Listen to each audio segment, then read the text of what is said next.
Me. Yeah, I guess I can. Will it let me build this for them? Oh, it will. Oh, I was so close to building it.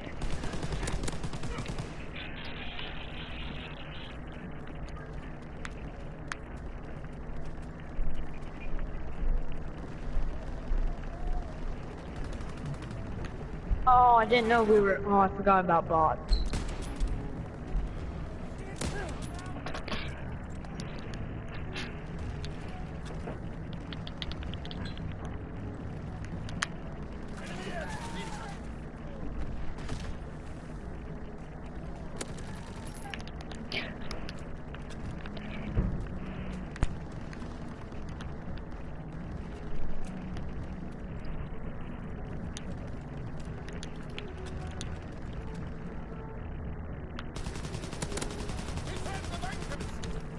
Oh, got him through that freaking thick wall.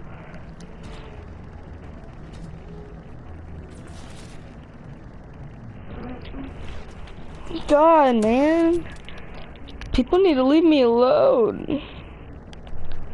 We're getting gold for the shotgun.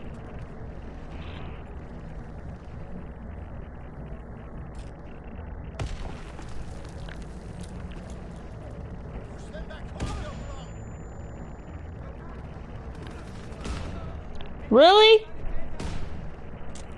What? Freaking stealing my kill. Go to B. Get out Oh, of yeah, here. there's like 20 people in B. I don't care. You're gonna come in here and just steal my kill?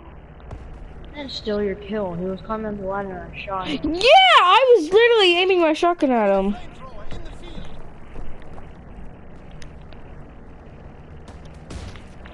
Dang, bro, get out of here, USA reaps. Of course, he's in armored division. You want to try to kill him.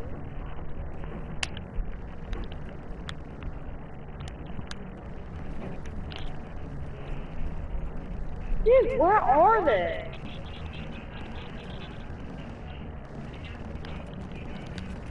I can't play with these guys. Oh. What the heck? That's why I don't want to be freaking in B. Everyone steals the kill. Yeah, how do you think I feel? You just came in here and started shooting? I only got one kill. Yeah, I have one kill too. I was gonna kill the guy, and then you just like,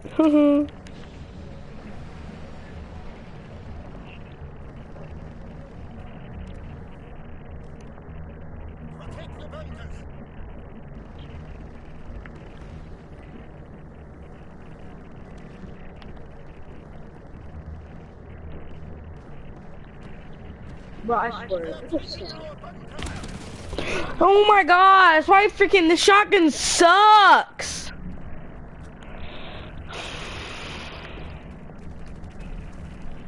Got the guy in A. Oh my god, there's like 20 people in B. I'm gonna defend it with you. I have to. I'll take back, you take front. Yes. Okay.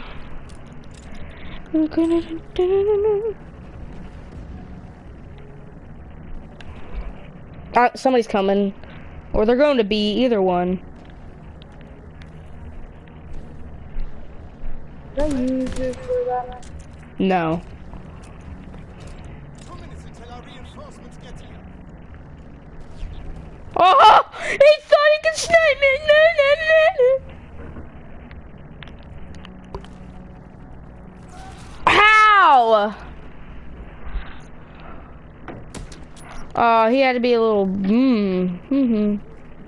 Dude, they're all coming to A. They're all camping outside of here. Of course. Defend the bunkers!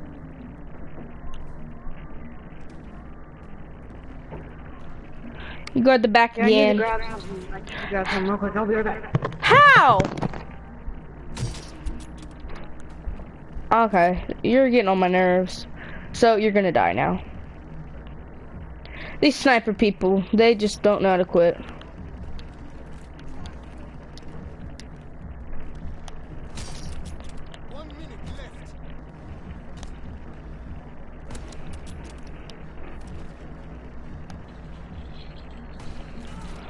That guy is the one.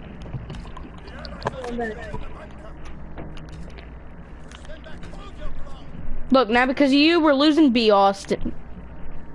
Just kidding. Oh, yeah, we won, kind of.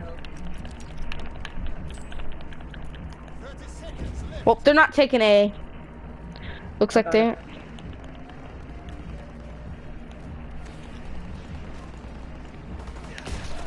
How?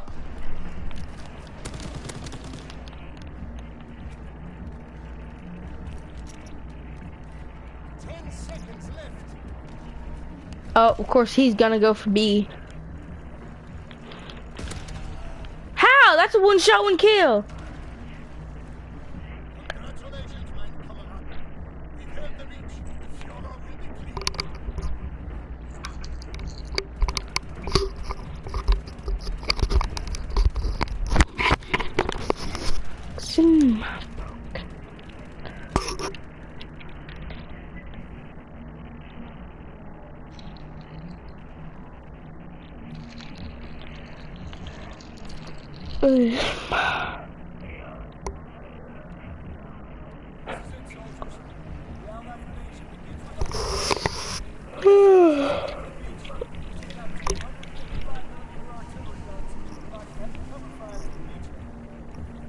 Similar to countless other ghost hunting reality shows, Grave Encounters features an extra douchey host, Lance, who along with his crew, Sasha, TC, Psychic Houston, and Matt, trek around to supposedly haunted locations around I'm done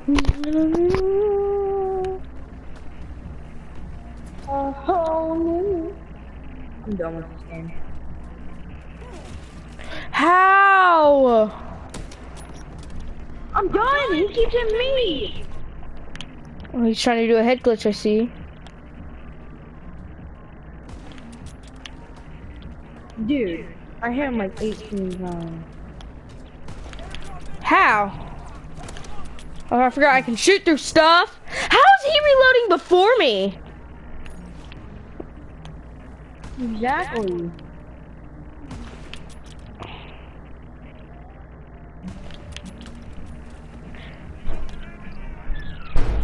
Oh my god, he's just doing head glitches. Ah, he fell. Oh yeah, go take B. Hey, they're still shooting at me. Freaking retards.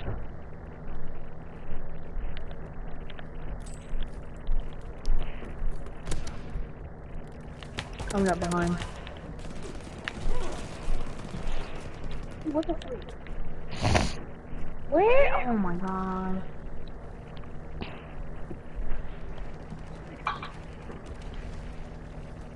Take the bunkers!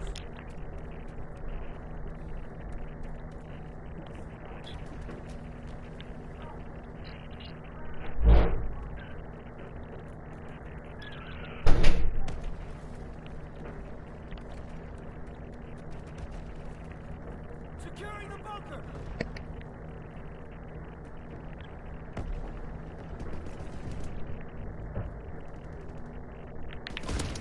Taking the enemy bunker!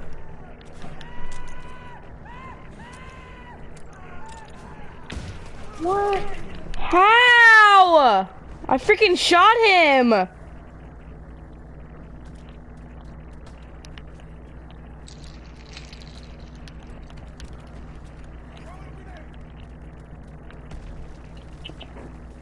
Bruh.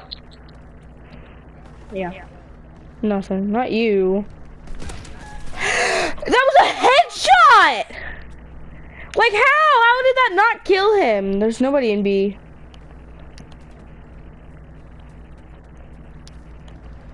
I'm going to A. I'm going to B because... Watch, he's gonna get on at the last second. Surprised. Look. I just took A. I just took A. Let's move! Securing the bunker! Capture the bunkers!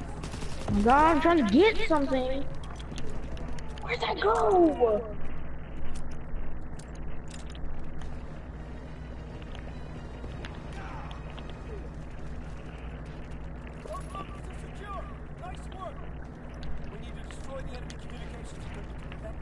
reinforcements.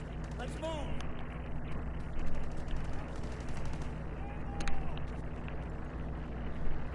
Enemy airdrop incoming. I knew that guy was gonna. That guy's that one person that just is freaking.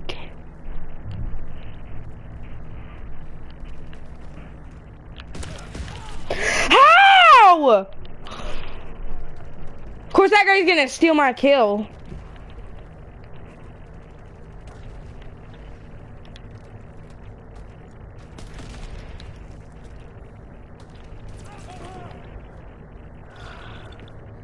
This guy wants to snipe, I'll snipe.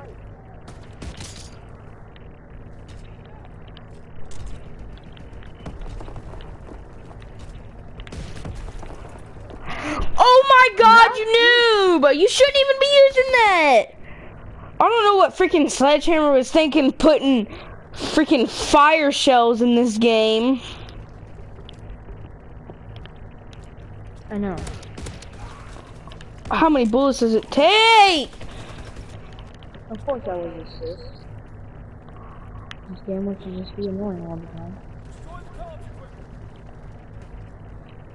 God, this gun just Gun freaking. inside. This gun sucks balls. Dude, what?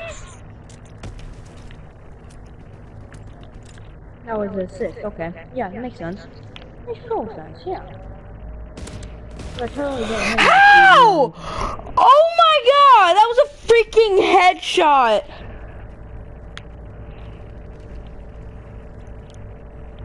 Move it, soldiers. Get that equipment down. Enemy flamethrower in the field. Oh my god, you freaking camper. You suck at this game. You should be die. You should burn. And freaking. God. This game is annoying. Push the assault. Destroy the comms equipment. Oh my god. Let's waste our whole flamethrower on one guy.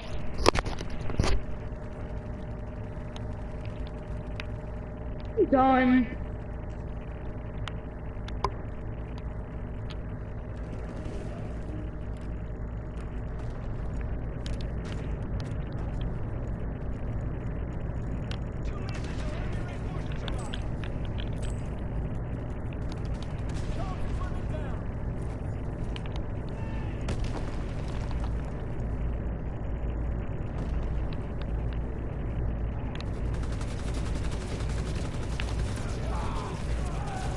You freaking idiot!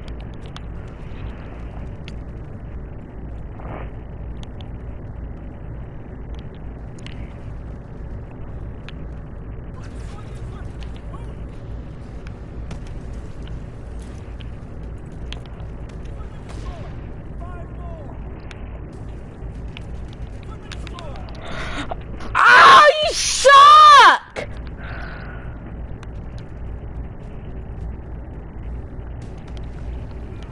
I'm not even trying. I'm just trying to get one shot with this freaking weapon.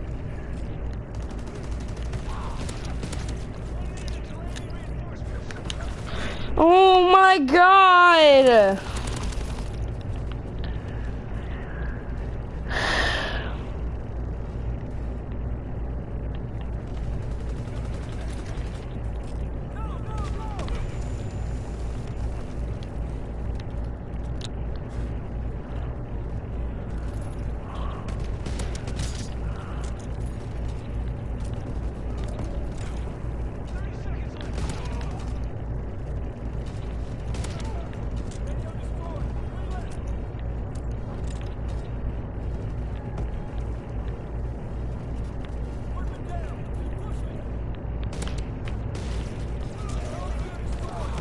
What the crap?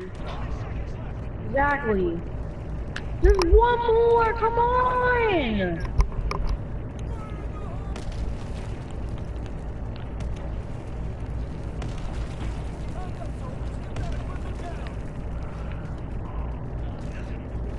I'm done. Their whole team's just in there camping.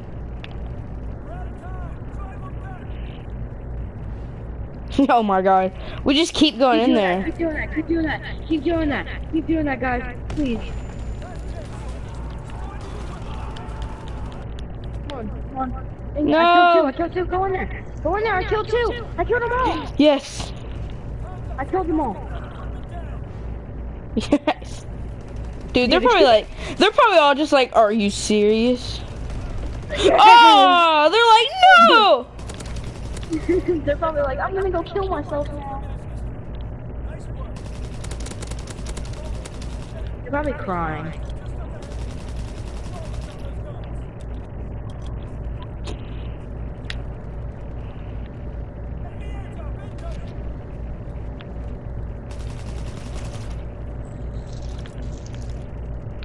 Enemy airdrop, that's my airdrop. That?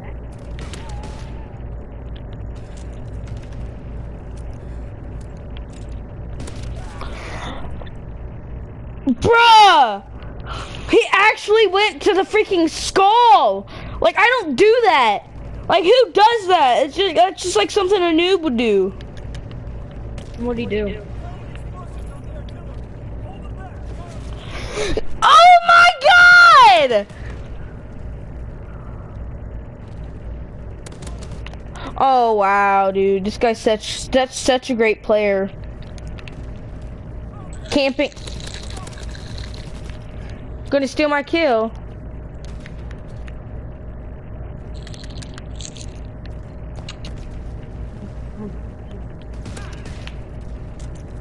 How? Bruh! How did he know I was there? Like, I'm trying to reload my weapon and he's like, oh, I'm gonna stab you. No, don't kill him.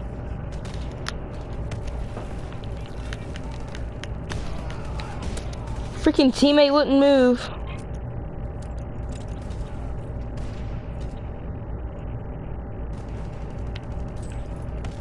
Oh my god, that's not one shot kill, are you serious?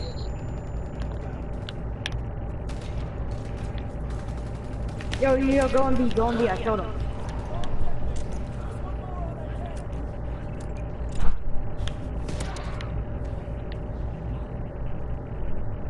Yo, these guys suck.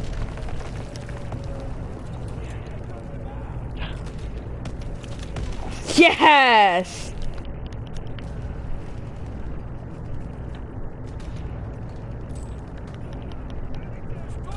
I got him. Oh my god, 4 seconds. Come on. Yes.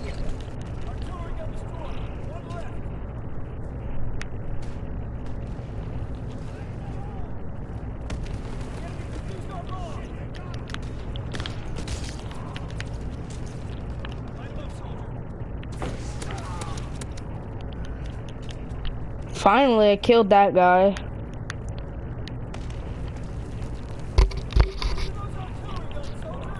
I was like, oh, look at that guy, I'm gonna kill him.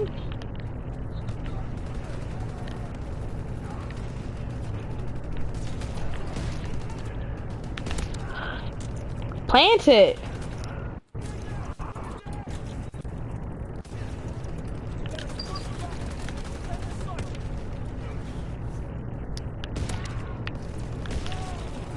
I shot him, but okay. Yes, we did it.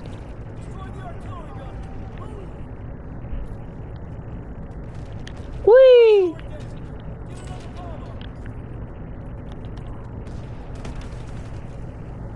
Dude, how?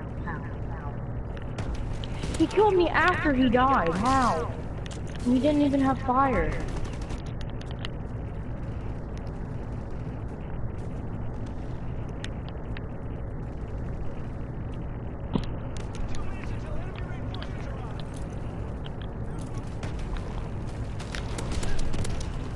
Oh, double kill. Planning. Nice. How? I could be 7 feet from somebody and get a 1-shot, 1 kill, but then I could be 2 inches from them. It would take 2 shots. It's like, well, okay. I'd get out of there. Let's go. You died at the last second. Like, I saw you jump and then I saw you just. That's true. So many of them are just using shotguns. And they're using the exponentiary shells. It's like, why? I don't think they realize that that makes them do less damage. It just burns the person to death. They're probably defusing right now. Just... And we win! Yeah, I'm in here right now.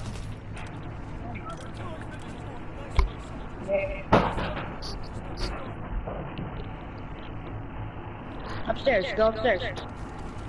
Go upstairs. Go upstairs.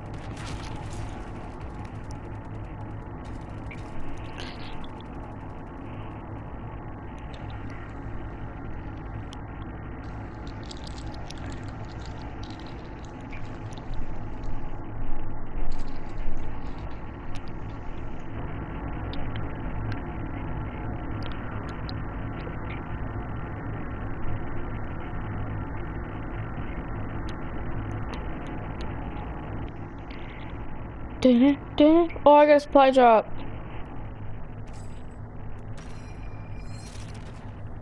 Oh, I did too. I got crap. Common, and rare. This is my last pack of Smarties. Here, leave this lobby. Oh, epic. Oh wait, why? I don't know. Oh my god, I already have freaking stuff for the PP because I want you to. Actually, no, don't leave it. Max. No.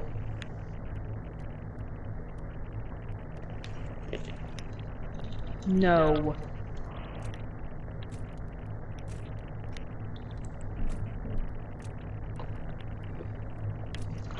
Gene.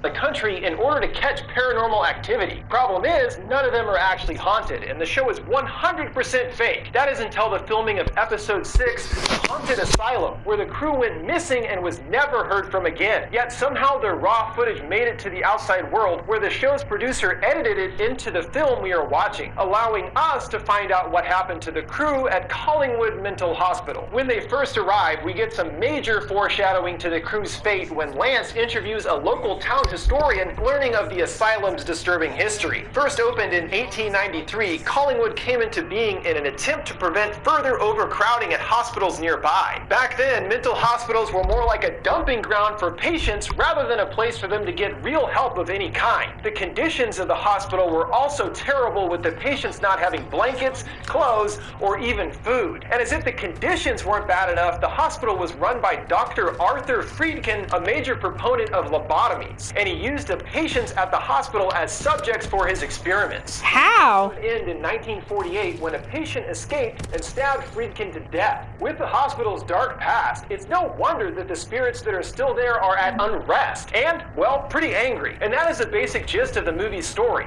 The camera crew become unwilling patients at the hospital, exposed to the same experiences. Dude, you freaking suck at this game. Out of the hospital are to be cured by lobotomy or death. At this point, the crew is unaware of this and believes Collingwood is not really haunted, and even scoff as they approach the front door, seeing "Death Awaits" written there, thinking it's too cheesy to even use in the show. If only they knew. Once inside, they speak with a few others who tell them of other ghostly encounters they've had there over the years. And based on reports of people being pushed, stabbed, and thrown, Lance believes that the haunting isn't a residual haunting, which is like an echo of the past repeating over and over, but is an intelligent haunting, where there are actual spirits who react and have intention. The crew begin to set up a bunch of cameras at paranormal hotspots around the hospital and then go into lockdown, having the groundskeeper lock them inside the building, who according to their plan will arrive at 6 a.m. the next morning to let them out. The mood is jovial amongst the crew at first, as they don't have anything to fear yet. And when Sasha uses a tape recorder to try and catch EVP,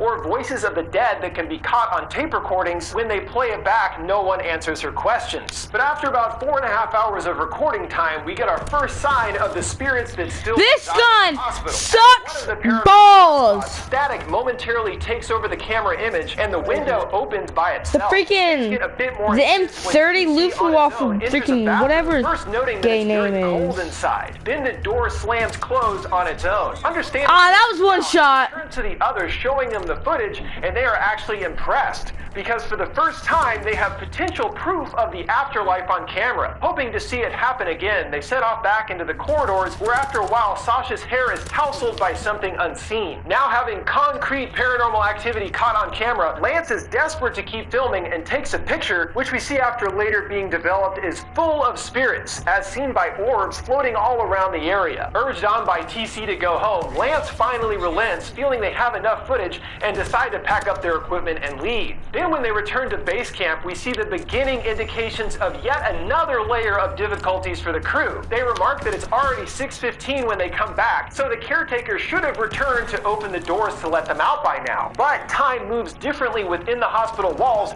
not at the same speed as outside. And even though they are at the hospital only one night, the producer at the beginning remarked that the tapes contained over 70 hours of footage. So obviously the hospital exists in its own time and space. And beyond time, the hospital's physical structure can also be manipulated with the Why walls are they themselves so weird? moving positions. This is first discovered when Lance and TC break their way through a set of doors, finding themselves on the other side of the doors outside. The ones marked death awaits. These should be on the outside of the building, but clearly the structure has been shifting around at various times since they've been in there, and this is to represent that escape is impossible for a mental patient. They are doomed to their fate inside the hospital. We also see this physical change occur when they attempt to track down a fire escape, but at the top of the staircase is only a brick wall, no door to freedom. You can't simply walk out of the hospital. That isn't an option until you have been cured. That's why they literally are unable to get out of the hospital. They are now essentially patients at Collingwood, forced to cope with the same conditions as those in the 1800s. And it appears the spirit's attempt is to drive the crew insane with fear before they are considered acceptable to be taken for experiments. Because they could just swoop them all up or kill them right off the bat, but they choose not to,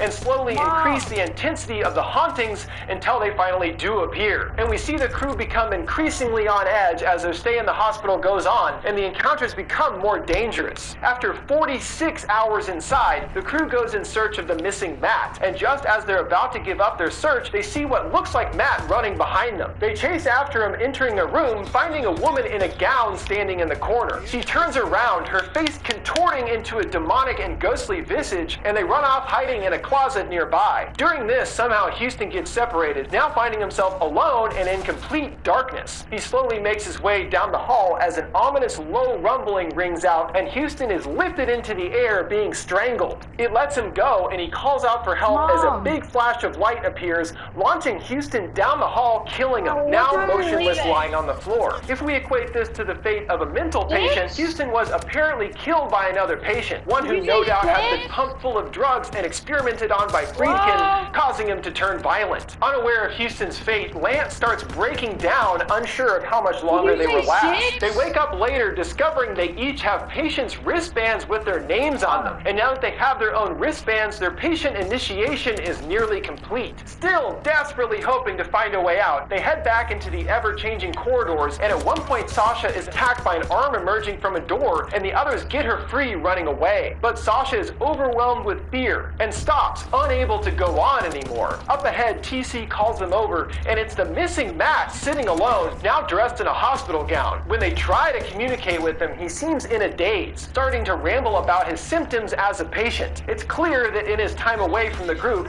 he has gone through what the patients did and is greatly affected by what has happened to him. They say he must know a way out, and Matt responds, of course there's a way out. We can all leave when we're better. So we're seeing that concept further clarified via Matt. That was not a No headshot. other way out other than going through with treatment at the hands of Dr. I don't know. Friedkin, telling them everything. The guy like was is aiming okay, at my chest and he will somehow got a help you too. headshot. Well, that doesn't exactly sound reassuring, to be honest. And it looks like there really is no other option if these guys ever want to get out. The hospital is working against them in every way imaginable. After passing out again, they're woken by Sasha screaming and hands all over the room and ceiling, reaching out and grabbing at them while the camera goes staticky. They make it to another paranormal hotspot, a room where a woman drowned herself in a bathtub. Matt starts getting closer and TC tries to pull him back, but a girl emerges from the blood, grabbing TC TC, causing the tub to spill over, and suddenly both the woman and TC have vanished, leaving Matt laughing insanely. Back in the halls, they come across an elevator, but they can't get the doors open. So Lance tells Sasha to stay behind with Matt while he looks for something to get the doors open. He comes across a bed, pulling a bar off of it,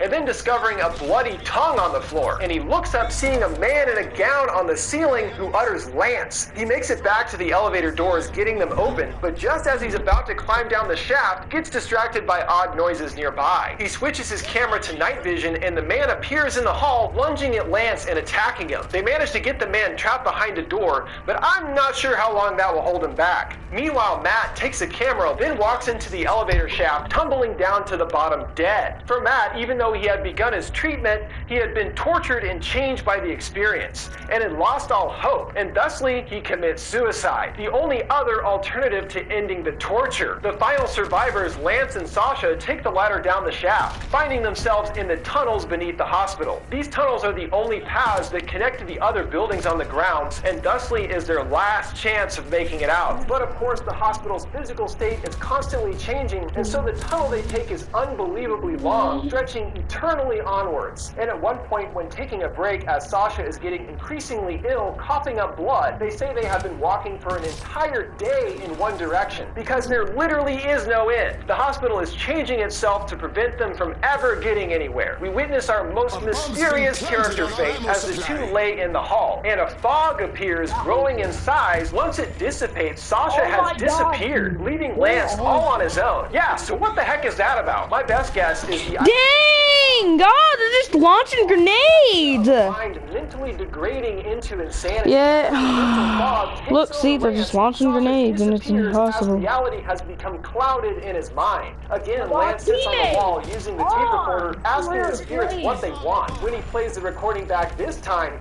we hear countless... didn't kill me! The grenades didn't kill me that time! Crying. So he continues down the... hearing more voices in the walls calling out to him, and Lance starts laughing to himself, having clearly lost his marbles at this point. He tells them to come and get him, only to pass out once again on the wall. And when he awakens this time, a door has appeared in front of him. Well, that's probably not going to lead anywhere good, but where the heck else is he going to go? So he opens it, going inside, revealing that he has found himself in Dr. Friedkin's office, seeing diagrams of a brain and various pictures of patients cut open. Exploring further, he stumbles upon a ritualistic-looking area with a strange symbol on the bottom and a pulpit. He flips through a book on top of the pulpit, and it's written in an ancient-looking language. It must be that Dr. Friedkin was mixing his lobotomy experiments on the patients along with a healthy dose of witchcraft. We don't ever discover what his end game was, but it seems like he was using the patients' bodies as some sort of satanic ritual, and it has to be due to the use of black magic from the book. Oh my god. Patient spirits to remain in our realm, and explains his power. Dang, why did it spawn me back here? In its time and space. Lance then spins around, seeing the spirits of Dr. Friedkin and some nurses have suddenly appeared behind him. Uh-oh, looks like it's his turn on the table. Lance screams out, "I'm not crazy," he yells, and we hear a thud, followed by more screams. In our final scene, Lance reappears talking to the camera post-lobotomy, talking with slurred speech. He says he's all better now and can finally go home, giving his signature outro. For Grave Encounters, this is Lance Preston signing off. So Lance suffers the same fate as the other patients who were at the hospital in the past. Again, the only way out is to be cured or die. In the end, Lance gets a lobotomy, which does mean that he is technically cured, and when we learn more about the fate of Lance in Grave Encounters 2,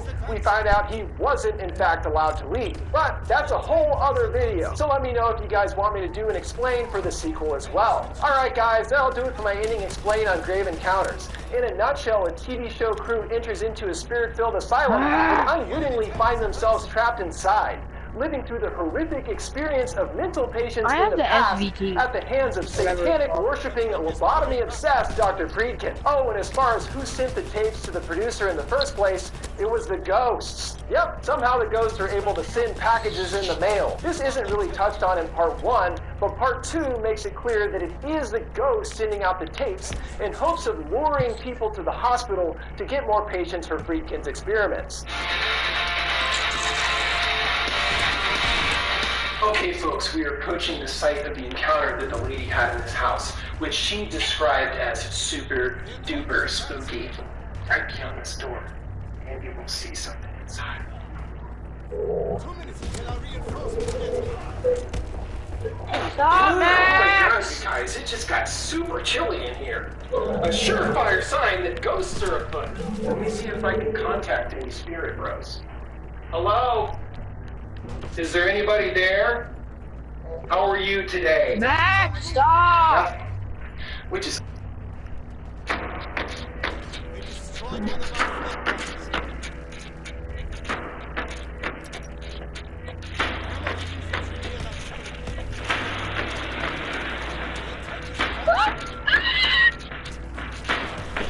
Bruh, get out of that freaking turret! The enemy tank is advancing.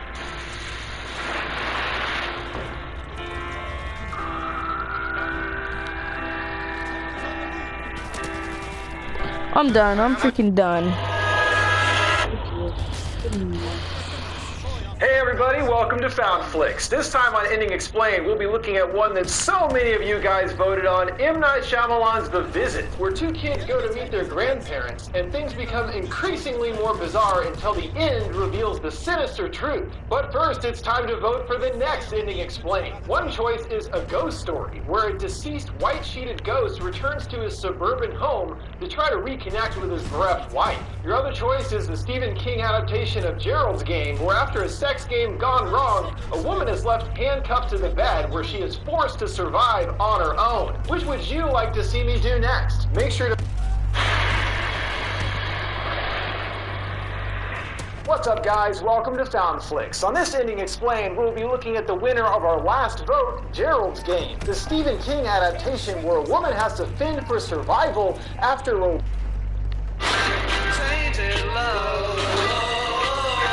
What's up everybody, welcome to Found Flicks and another edition of Ending Explained. This time we'll be looking at 2017's The Babysitter, the comedic yet still quite gory teen film featuring a kid who learns his babysitter is part of a satanic cult. I will be doing a vote for the next Ending Explained at FoundFlix. And don't forget to enter our giveaway for this sweet Stranger Things skateboard. Head on over to my Instagram account to learn how to enter. The Babysitter was the winner of our last vote by a pretty significant margin, which is perhaps a bit surprising as the movie is pretty straightforward. Why? Too much to be confused by in the ending. going to a Christmas However, thing. there is a huge okay. aspect to the story that is not really explained at all. I'll be back home when I and get back, backstory though. of our titular Satan-loving babysitter. Yo, B, can you because believe it's already 95% going of to movie be, takes place in Christmas the Eve area tomorrow? surrounding Yeah, this house. no. We never see her outside of this location, and this leaves us with a ton of questions about what exactly is the story behind her. But there are some clues sprinkled throughout that, when put together, help us understand quite a bit more. And at the end, I will be looking more in depth at B and just who I believe she is. So let's get started with The Babysitter. In the opening, we meet our troubled protagonist, Cole, a shy 12-year-old who we see through various interactions is scared of pretty much everything, as well as being a social outcast. I mean, look at those glasses. What a nerd! No wonder he doesn't have any friends. We first see him at the doctor's office where he is terrified What the of crap? willing to get his shot and screaming when he finally does. Then at school in gym class, he is beamed in the head by a ball, and rather than getting an apology, someone yells out calling him a pussy, leaving Cole on the verge of tears. And later, when talking to his mom, finding her setting rat traps under the house, he's overly concerned about spiders down in the crawl space. When asking her if she thinks he's a puss, she stammers for an answer, saying he's at a time in his life where lots of things are scary, assuring him he will grow out of it. If even your mom thinks you're a bit too afraid of everything, yeah, that's not a good sign. She can't even lie to him and be like, oh no, Cole, you're a big brave boy. All of these opening scenes make abundantly clear that Cole's journey for the film will be having to overcome Oh my god. fears, and in a way mature beyond adolescence into a man, even having to later encounter some of the specific fears No, set but if up they in these win, first scenes. they can Not win, I everyone don't is a care, jerk to but Cole though, that like his would be nice their neighbor probably Melanie, only and it win seems they like ever there is had more than in the whole platonic game. feelings brewing between these two. But of course Cole is too scared to act on it, and this poor kid can't even walk home without getting harassed by bully Jeremy and his pals. But luckily there is another person who likes him, his babysitter B, who shows up on the scene saving Cole, warning Jeremy to not touch him ever over again. Since Cole's parents have been going through some issues, potentially on the verge of divorce, they hired B to take care of Cole while they take frequent trips out of town in an attempt to save their marriage. She is also pretty much the only real friend he has, talking to her about his many issues and revealing secrets only to her. On the verge of his parents leaving town once again, Melanie talks to Cole about B, mentioning to him that she, like pretty much every babysitter ever, probably sneaks her friends into Cole's house when he's asleep. And after hearing this, Cole is now determined to find out if this is the truth about him. Yeah, I leveled up my weapon. I can get the freaking rifle bullet and freaking get one shot, one kills. And chilling at the pool, which Cole seems to really enjoy. I'm pretty sure this is the exact moment Cole hit puberty. Right here. Again, throughout all the scenes between Cole and B, we can see that these two are genuine close friends who share a special bond. Later, B says she's ready for bed, but Cole is having just too much fun. So to encourage him to go to sleep, fetches a big shot of liquor, but he decides not to drink it, pouring it out in the plant when she leaves to get her own shot. And after pretending to be sleepy to B, she leaves him in bed, assuming he will be out cold in a moment. And it's not much later after this that there's a Dang. and Cole springs into action, peering down over the ledge of the staircase. He's finally going to see what B is up to when he's asleep, but I've got a feeling he might not want to. Downstairs, B alone. Okay, you wanna... Allison, Sonia, John, and a stranger B picked up, Samuel, are playing Truth or Dare. And in their stupid, shallow interactions, about the only clear thing about these kids B is hanging with is that they are all absolute morons. When it's B's turn to go, she opts for Dare, and Max suggests giving everyone in the room a kiss. Ooh, spicy. But hey, no big deal. Couple teenage kids up to no good and getting into some perfectly normal mischief, right? Well, not exactly. When it's Samuel's turn for a smooch, he is clearly uncomfortable with the situation, since as he says, he doesn't even know these people. But B reassures him we're just having fun, planting a kiss on his lips, then stabbing 2 knives into the sides of his head. Well, that definitely changes things. These are normal horny teens after all. And as she removes the knives from his head and blood pours out, tells him he is fulfilling a great purpose. Yeah, I bet that really makes him feel better right about now. So as is now clear, that's why these kids are here, to perform a satanic ritual that will grant each of them a specific wish. And the blood of Samuel in sacrifice is one of the ingredients required for the ritual. The most important is a huge old book. This ancient foreboding black book is the devil's equivalent of the Bible, and there is only one like it. It's by reciting a specific verse from the book and letting their sacrifices blood spill onto the pages that will make their respective wishes come true. But there's one more missing ingredient, the blood of the innocent, which B says it's time to harvest. Uh-oh, that means Cole, who freaks out running to his room and calling 911. The operator tells him to stay hidden, but rather than that, he takes his first major step of growth and decides he has to defend himself and his home rather than hide. While considering the option of jumping out the window to escape, he hears the others getting closer and jumps under the covers pretending to be asleep. The others are worried he might hear them, but B isn't, revealing she pumped him full of drugs. Turns out, in addition to the alcohol in the shot, she put drugs in there as well. Good thing he didn't drink it, but he might wish he had, as now they have to extract the blood from him using a needle. Oh no, he hates needles, but he manages to stay calm even when they initially miss the vein, having to try again. After getting his blood, everyone leaves, but B pauses for a moment, noticing a breeze blowing on the open window. But she says nothing, smiling. She now realizes that Cole isn't asleep, and is impressed with Cole in a way for pulling a fast one on her and not freaking out over the needles, a phobia of which she is naturally aware. So rather than leave, she waits in the room, but Cole doesn't know this, attempting to escape out the window again, but before he gets too far, all the blood they just took causes him to pass out, with B appearing behind him. Now tied to a chair, the others confront Cole, and even after getting caught, both sides still pretend that nothing that out of the ordinary is going on. But the act is quickly over now for both parties as the